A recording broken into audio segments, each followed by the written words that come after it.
2018 was a year of gas price increases. In November 2018, the French president proposed an increase in fuel duty in France.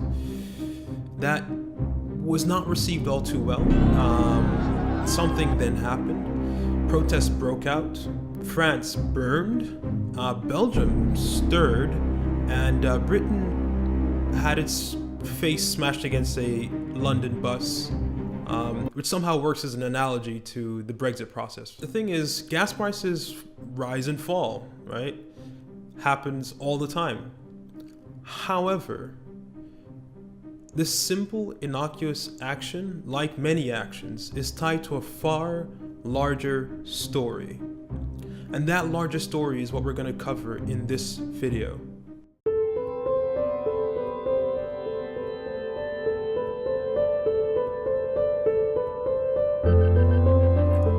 The matter of the fact is that in an age of declining purchasing power, in an age where people can buy less with the same unit of money, where real wages have remained stagnant, an increase in petrol prices in the first place, and then a tax hike on top of that really squeezes living standards.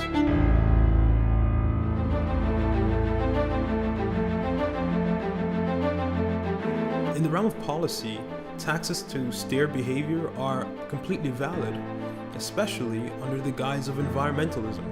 Taxes intended to steer consumer behavior are called Pigovian taxes, named for English economist Arthur Pigou. Another example of a Pigovian tax is the vehicle tax. Vehicle tax used to be calculated on the actual power output of a vehicle.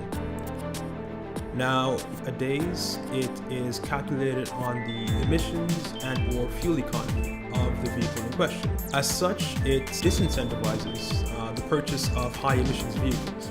The use of taxation to influence behavior is much touted by economists as government intervention without too much market distortion. Of course, taxes are not the most desired thing by markets, despite the fact that taxes pay for cool things like roads, schools, hospitals.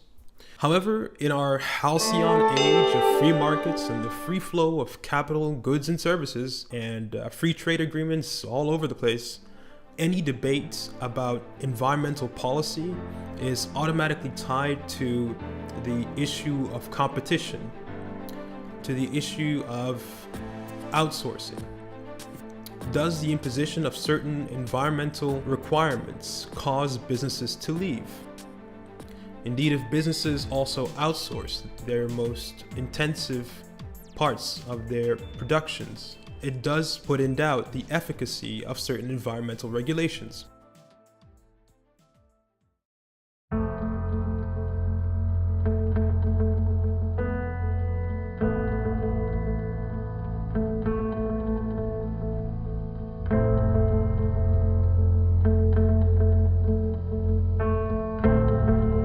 The aim of minimal market distortion can be seen as an admirable goal. Current efforts to save the planet while safeguarding the economic system which has revolutionized human existence over the past few centuries is no small thing. However, the cost of our economic system to the environment in a variety of ways is becoming ever more apparent as the years pass and as scientific research progresses. Not only is the climate changing, the oceans are acidifying, the nitrogen cycle has been disrupted, and plastics have spread to every nook and cranny of our planet. From the deepest ocean crevasse to the stomachs of the world's soaring birds. Indeed, all these events heralded the age of man, the Anthropocene. Our influence is greater than that of any organism that ever inhabited this planet. Scientists note that we as a species have started the 6th mass extinction event of life on this planet. One of those mass extinction events was the one that wiped out the dinosaurs. Countries will disappear or be flooded away by rising seas. Others will become so hot that even the best air conditioning can't save them. And others yet will get properly windswept by the increasing intensity of storms generated by warming oceans. All the while, we continue to wipe out the organisms that also help keep our planet breathable. The forests.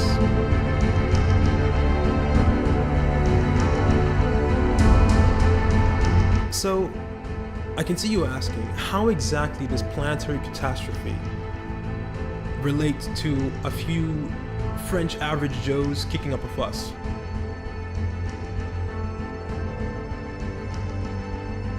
Well, it's connected, because if it wasn't for the aforementioned planetary catastrophe, that gas tax hike would never have been necessary. European governments, recognizing the environmental crisis, want to change consumer behavior. As consumers, average individuals, our capacity to affect change is quite limited. Some simply lack choice by virtue of a limited market. Others among us simply lack the money to be able to make use of the alternatives. And others yet lack the knowledge, the information, the engagement to do anything about their behavior. People living in rural areas have few public transportation options. They rely heavily on the motor vehicle to get around. Persons in urban areas where there would be public transportation options, but who work in faraway places, face a similar predicament. Poor to lower middle class people would not necessarily be able to afford groceries that are much more expensive because they would be more sustainable. Or other people preoccupied with just living might not have the engagement, the information, the exposure to even conceive of their impact, let alone to navigate the absolute cacophony of labels in a supermarket.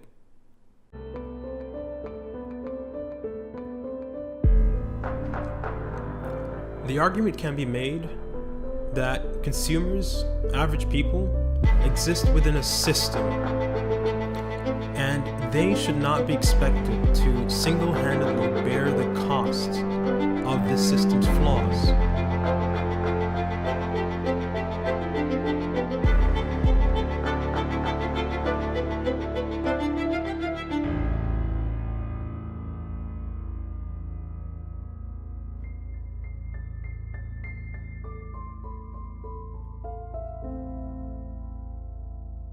The type of environmental reasoning that increases the cost of living for people with few choices is facile. It's an environmentalism as artificial as Silvio Berlusconi's magnificent hairline.